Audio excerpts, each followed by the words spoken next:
ఆ తెలంగాణ తల్లి ఈరోజు అంతరం లేదు అధ్యక్ష, ఎందుకంటే స్టేట్మెంట్ పైన రూల్స్ ప్రకారం మాట్లాడే అవకాశం ఉండదు.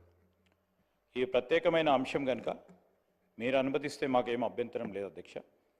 అదేవిధంగా ఇంతకుముందు గౌరవ ముఖ్యమంత్రి గారు ఈ స్టేట్మెంట్ ప్రకటనకు సంబంధించి ఎందుకు చేస్తూ ఉన్నాం, ఈ రోజుకున్న ప్రత్యేకత ఏంది? 9వ డిసెంబర్ ఆ రోజు సోనియా గాంధీ గారు ప్రకటన చేసిన తర్వాత మరొకసారి తెలంగాణ యావత్ జాతికి సంబంధించిన వారి ఆరాటం, అనేక మంది ఉద్యమకారుల పోరాటం, సమస్త తెలంగాణ వాదులకు సంబంధించిన ఆశయం నెలకొల్పిన రోజు కనుక ఈరోజు మనము తెలంగాణ తల్లి విగ్రహ రూపకల్పనపై చర్చ జరుగుతూ ఉన్న సందర్భంలో మన సంస్కృతికి, మన ఆనవాళ్ళకి, మన చరిత్రకు దర్పణంగా రూపొందించుకోబోతా ఉన్న ఈ తెలంగాణ తల్లి రూపకల్పన విషయంలో మేము ఆశించాం అధ్యక్ష. ఇతర పార్టీలకు సంబంధించి ప్రధాన ప్రతిపక్ష పార్టీ ఉన్న టీఆర్ఎస్ సంబంధించిన గౌరవ శాసనసభ్యులు కానీ, వారి లీడర్ కానీ ఒక మహత్తరమైన చారిత్రాత్మకమైన కార్యక్రమం మరి ముఖ్యమంత్రి గారు మా ప్రభుత్వం చేపడుతున్న నేపథ్యంలో వారికి ఉన్న గొప్ప అనుభవాన్ని మా అందరితోని కూడా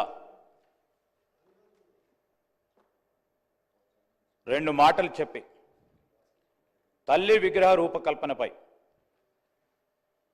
మరి 2 మాటలు చెప్తారని అనుకున్నాం అధ్యక్ష. ఈరోజు కూడా ఇప్పుడు వారు రాజకీయ ప్రస్తావనతో అసెంబ్లీకి రావద్దు, ఈ తెలంగాణ తల్లి విగ్రహ రూపకల్పనపై చర్చలో పాల్గొనొద్దని ఉద్దేశాన్ని విడనీయాలి.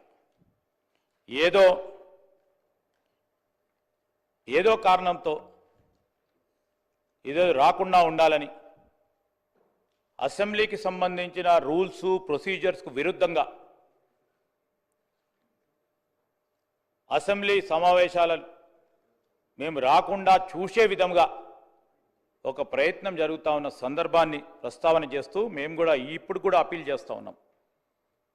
మీరు రండి, ఈరోజు మేము కూడా కోరుతా ఉన్నాం స్పీకర్ గారిని. ఇదో ప్రత్యేకమైన అంశం, మన సంస్కృతికి, యావత్ జాతికి నిలువుటద్దంగా నిలబడే ఒక విగ్రహ రూపకల్పనతో పాటు ఆవిష్కరణ చేసే రోజు ఇది. చరిత్రలో నిలిచిపోయే రోజు. బేషిజాలను పక్కన పెట్టండి, ఈ ఒక్క రోజు రాజకీయాలను పక్కన పెట్టండి, మీరందరూ రావాలి. తెలంగాణ యావత్ ప్రజలందరూ కూడా వేచి చూస్తూ ఉన్నారు ఈ సమయం గురించి. మీరందరూ రావాలని మరొక్కసారి ముఖ్యమంత్రి గారి తరఫున, మా అందరి తరఫున వారికి కోరుతా ఉన్నాం. రాజకీయాలను పక్కన పెట్టండి, ఇదో ప్రత్యేకమైన అంశం, దీంట్లో పాల్గొనాలని మరొకసారి వారికి కోరుతా ఉన్నాం అధ్యక్ష.